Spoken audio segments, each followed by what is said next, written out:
Lock gate খুললেও জল ফেরত আসছে, বিপদের আশঙ্কা। বাড়ি থেকে না বেরোনোর অনুরোধ ফিরহাদের। টানা বৃষ্টিতে জলমগ্ন শহর, পরিস্থিতি নিয়ন্ত্রণে আনতে একাধিক লকগেট খোলা হলেও বিপদ কাটছে না। লকগেট দিয়ে বেরোনো জল ফেরত এসে ঢুকছে শহরের ভেতরেই, ফলে বাড়ছে জলজটের আশঙ্কা। এই পরিস্থিতিতে নাগরিকদের সতর্ক থাকতে অনুরোধ জানিয়েছেন কলকাতা পুরসভার প্রশাসক ফিরহাদ হাকিম। তিনি জানান, অত্যন্ত প্রয়োজন ছাড়া কেউ যেন বাড়ির বাইরে না বেরোন। আমরা পরিস্থিতি মোকাবিলার জন্য সব রকম পদক্ষেপ নিচ্ছি। প্রশাসনের পক্ষ থেকে দমকল, পুলিশ ও পুরকর্মীরা একযোগে কাজ করছেন বলে জানানো হয়েছে। তবে আগামী কয়েক ঘন্টা জলবদ্ধতার সমস্যা আরও ভোগাবে শহরবাসীকে বলেই আশঙ্কা প্রকাশ করেছেন ফিরহাদ। এত বড় হয়েছে, এরকম মেঘভাঙা বৃষ্টি দেখিনি।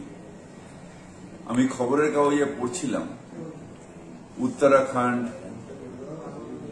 কাশ্মীর, ওইসব জায়গায় নাকি এরকম মেঘভাঙা বৃষ্টি হয়। আজকে সেটা কলকাতায় দেখলাম যে 5-6 ঘন্টায় 300 মিলিমিটার বা তার বেশি বৃষ্টি। এটা একটা ভয়াবহ বৃষ্টি, যেটা এর আগে কোনোদিন আমরা দেখিনি। এই বৃষ্টির ফলে হয়েছে সমুদ্র উত্থাল, নদীতে টগমগ জল যাচ্ছে না। নদীর ফলে আমাদের যে ক্যানেল, সেগুলো সব ভরে রয়েছে। আমরা পৌরসভার থেকে সব জল ফেলছি ক্যানেলে, কিন্তু সেটা আবার ব্যাকফ্লো হয়ে চলে আসছে। আমরা লকগেটগুলো খুলে দিয়েছিলাম, কিন্তু সেখান থেকেও ব্যাকফ্লো হয়ে চলে আসছে। 1:30টার সময় একটা বড় বান আসার কথা আছে। সেই বানটা চলে গেলে হয়তো সন্ধ্যের দিকে আস্তে আস্তে আমরা জলটা ফেলতে পারবো, যেটা নদী নিতে পারবে। আলটিমেটলি আমরা যেখানেই জল ফেলি, কলকাতার জলটা পড়বে গিয়ে খালগুলোর থেকে যাবে নদীতে, নদীর থেকে যাবে সমুদ্রে। এই সবটাই ভরে রয়েছে, টুইটুম্বুর হয়ে রয়েছে। আমি কলকাতাবাসীকে বলবো, আজকের দিনটা দয়া করে বাড়ির থেকে বেরোবেন। অনেকগুলো জায়গায় এরকম বেরিয়ে বিদ্যুৎ পৃষ্ঠ হয়েছে, যেখানে আমাদের লাইটগুলো জ্বলছিল না, কিন্তু যাই হোক, কোনো মিটার ঘর নিচে ছিল, কোথাও রাস্তার ধারে ফ্রিজ ছিল। এগুলো সব থেকে বেশি বৃষ্টি হয়েছে গড়িয়ার দিক থেকে নিয়ে ওই সমস্ত জায়গায়। 109 নম্বর ওয়ার্ড, 108 নম্বর ওয়ার্ড, 106 নম্বর ওয়ার্ড, এই জায়গায় বৃষ্টি হয়েছে। 109, 108-এ তো ড্রেনেজ সিস্টেম নেই। আমাদের যেখানে পাম্পিং স্টেশন আছে, সেখানেও জলগুলো, আমাদের যে পাইপ আছে, সেই পাইপ দিয়ে জল যাবার একটা ক্যাপাসিটি আছে, যেটা 20 mm পার ঘন্টা।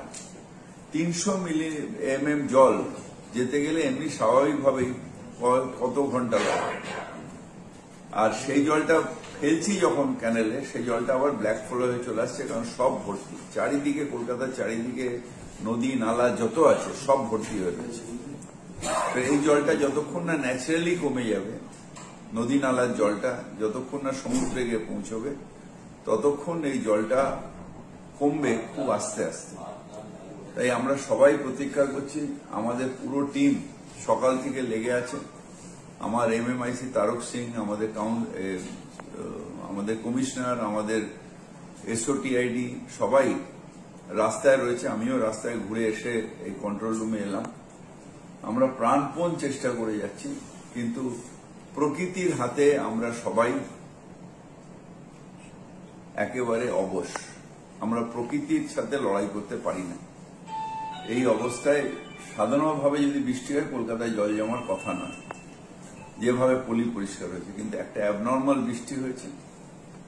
আর মানুষ, আমাদের যে কনজারভেন্সি ওয়ার্কারদের বলবো, যে গালিপিটগুলোকে পরিষ্কার করে দিলে যে প্লাস্টিকগুলো গিয়ে জমছে, বা পুজো কমিটির সামনে যে প্লাস্টিকগুলো গিয়ে জমছে, সেইগুলোকে পরিষ্কার করে দিলেও আস্তে আস্তে জলটা কিছুটা হলেও কমে যাবে। অনেকগুলো জায়গায় কমে গেছে অলরেডি। আর আমি বিশ্বাস করি যে যদি আরো প্রবল বৃষ্টি না হয়, তাহলে আজকে রাত্রির মধ্যে জলটা বেশিরভাগই জায়গায় নেমে যাবে। এই জল আমি ছোটবেলা দিয়ে কোনোদিন দেখিনি, যে এরকম জল যেখানে আমাদের ওই পাড়ায় জল জমে গেছে, এটা দেখিনি। কারণ আমাদের আদিগঙ্গার পাশে হলো আমাদের পাড়া, শুধু ন্যাচারাল জলটা আদিগঙ্গায় নেমে গেছে, কিন্তু সেইখানেও জল জমে রয়েছে। আদিগঙ্গা জল নিতে পারছে না, পুরো ভরে রয়েছে। এটা আমি ছোটবেলার থেকে দেখিনি। 78-এ একটা বন্যা হয়েছিল কলকাতায়, তখন দেখেছিলাম, তখন আমরা ইয়াং ছিলাম, ঘাড়ে করে করে সব পরিষ্কার করে স্কুল বাড়িতে নিয়ে এসেছিলাম। এখন অনেক জায়গায় যারা গরিব মানুষ রাস্তার ধারে বা যারা লো লাইন এলাকায় থাকে তাদের অনেক স্কুলগুলো খুলে দেওয়া হয়েছে, সেখানে রয়েছে।